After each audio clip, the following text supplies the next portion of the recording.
काल होता रविवार आणि आम्ही गेलेलो गडिंग्लजमध्ये वारणा बाजारच्या तर्फे पाककला स्पर्धा आयोजित केलेल्या होत्या तिथं. तर आमच्यासोबत ही चिल्लीपिल्ली पार्टीसुद्धा आलेली आणि मी बिल्डिंगमधल्या शेजारच्या ताई आणि मी या स्पर्धेमध्ये सहभागी झालेलो. तरी इथं ना गव्हाच्या रव्यापासून गोड आणि तिखट पदार्थ बनवून न्यायचे होते. मी दोन्ही पदार्थ बनवून नेलेले. गोड पदार्थामध्ये गुळ लापसी बनवलेली आणि तिखटमध्ये लापसीची व्हेज म्हणजे सगळ्या भाज्या टाकून खिचडी बनवून नेलेली. आणि हे असं काही मी तिथं मांडणी केलेली होती.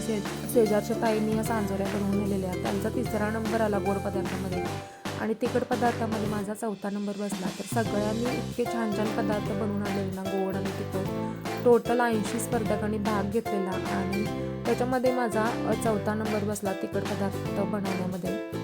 आणि 4थ्या क्रमांकासाठी नाही 5 साच्यांचं मोठं असं इडली पात्र मला भेटलं. तर असा होता आमचा रविवारचा दिवस. पुन्हा भेटूयात मिनी ब्लॉगमध्ये. तो पण बाय.